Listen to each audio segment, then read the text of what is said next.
Ang alamat ng bawang. Mapag-aruga at mapagmahal na ina si Uganda.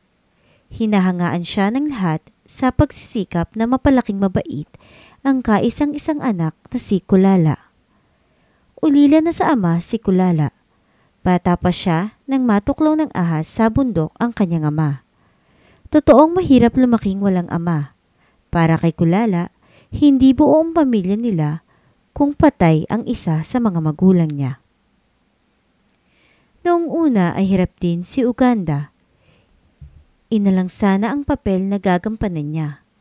Nang namatay ang kanyang asawa, siya na rin ang naging ama. Pero kahit nag-iisa na siya, ay hindi na niya inisip na mag-asawang muli. Pinagsikapan niyang palakihin na mabuting bata si Kulala.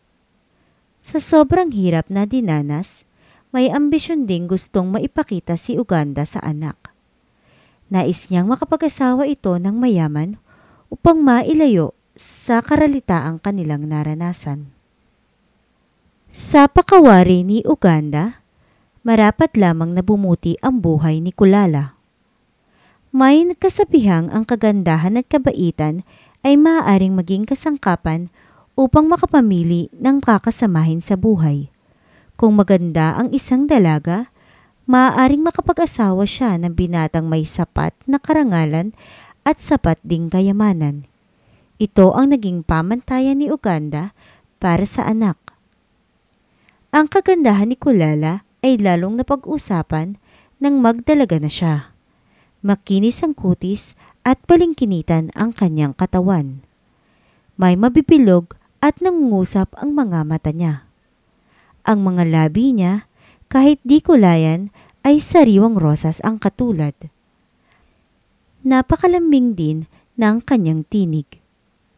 Sapagkat marunong makipagkapwa-tao, kaya siya ay kaibigan ng mga bata at matatanda. Mahirap at mayaman ay pantay-pantay lamang sa kanya. Mabuti mang tao o masama ay pinakikiharapan niya. Wala siyang pinipili. Para sa kanya, ang pagpapakatao ay isang mabuting ugali sapagkat tayong lahat ay galing sa isang tipak ng lupa. Mauuwi rin daw tayo sa pinanggalingang lupa ni Bathala. Hanga si Uganda sa paniniwalang ito ni Kulala. Pero kahit na lahat ay pinakikiharapan ng anak, nangangarap pa rin ng ina na sana ay mayaman at makapangyarihan na binata ang mapang-asawa ng kanyang magandang dalaga. May sariling puso at isip si Kulala. Totoong maraming naghahain ng pag-ibig sa kanya, pero wala pa rin siyang napipili kahit isa. Upang matawag ang pansin ni Kulala, lahat ng manliligaw niya ay nagpapakiramdam at nagpapayabangan. Mapaniwala lamang ang dalaga sa inihahain nilang pagmamahal. Sa kasamaang palad, lagi at laging sinasamang palad ang lahat ng nangingibig at nagpapasikatan. Nariyan si Hashim na buong giting na pinagmamalaking kukunin niya sa ilalim ng karagatan ang pinakmalaking perlas na iaalay niya sa paanan ng minamahal. Madaling araw pa lamang ay mayabang na itong lumusong sa tubig at sumisig na parang barakuda sa ilalim. Pero sinamang palad, nabagok ang ulo sa nakausling bato sa ilalim ng dagat na ikinamatay niya kaagad. Nasundan ito ng adbenturerong si Perut na sa pagnanais na mabigyan ng tuwa si Kulala ay mayabang na lumusong sa ilog-ilugan na kinaroroonan ng pinakamabangis na buwayang kinatatakutan ng mga kalalakihan. Nawakwak nga niya ang tiyan ng pinakadyos-diyosa ng mga buwaya, subalit nahagip ang tiptip niya ng matatalim na mga ngipin ng damulag. Pinapanghina siya ng sobra sa dugong umagos sa hapong katawan. Una siyang nalagutan ng hininga bago tuluyang namatay ang dyablo. Naisip ni Uganda na panahon na upang siya na ina ni Kulala ang siyang pumili ng mapapang-asawa ng anak niya. Sa mga anak ng datu, Dalawa ang masusugid na mangingibig ni Kulala. Nariyan si Arturo na anak ni Dato Basti at nariyan si Madur na anak ni Dato Tawilis. Sapagkat kayamanan ng tanging pamantayan ni Uganda, pinuo niya sa sariling matiraang matibay ang dapat na paglalabanan ng dalawa. Minsang nagkasabay sa panliligaw ang dalawa, ay naparunggitan sila sa isa't isa. Nagkapikunan at nagkainisan hanggang sa gumamit sila ng sandata at matapos nila ang buhay ng isa't isa. Humagulhol si Kulala sa sinapit ng dalawang mangingibig. Punong-puno ng kalungkutan ang katauhan niya. Lalong nangamba ang dalaga nang sunod-sunod pang naglalaban ang marami pang mangingibig na handang mag-alay ng buhay, mapang-asawa lamang siya. Sa dami na ng dugong dumanak, ay litong-lito ang isip na tinunton ni Kulala ang daan patungo sa ituktok ng bundok. Bathala ng kabundukan. Kunin niyo na po ako sa daigdig na kinaroroonan ko. Hirap na po ako.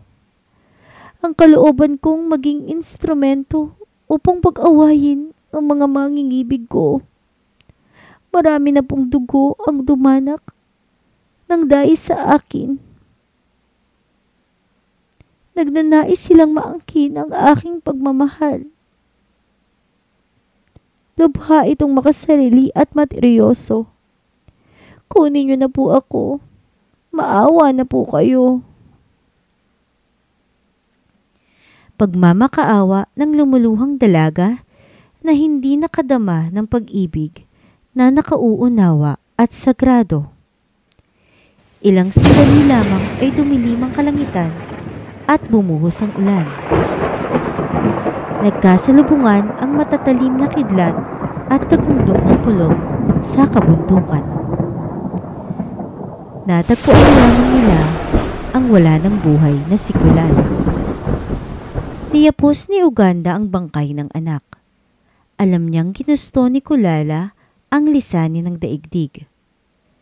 Maligaya si Kulala sa kinaroroonan ni Bathala.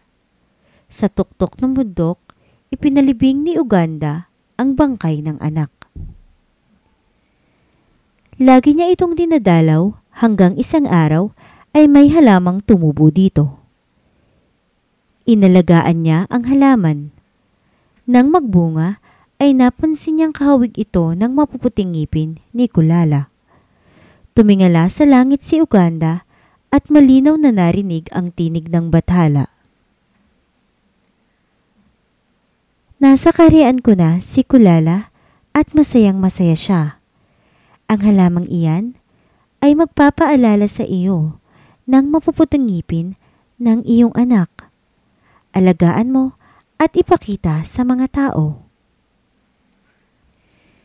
Tinig ng Bathala. Kumuha ng halaman si Uganda at ipinatanim sa mga kapitbahay niya.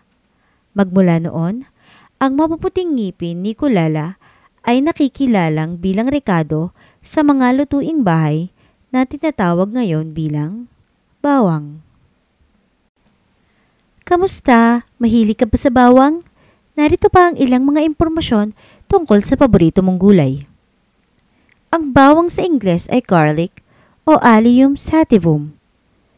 Isang uri ng halamang gulay na ginagamit sa pagluluto.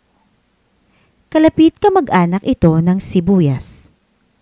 Ginagamit na ito sa kabuuan ng kasaysayang nakatala, partikular sa pagluluto at panggagamot. Mayroon itong maanghang na amoy o lasang nakakapagpabanayad at nakakapagpatamis sa mga lutuin. Maraming salamat sa iyong pakikinig. Hanggang sa susunod na storya.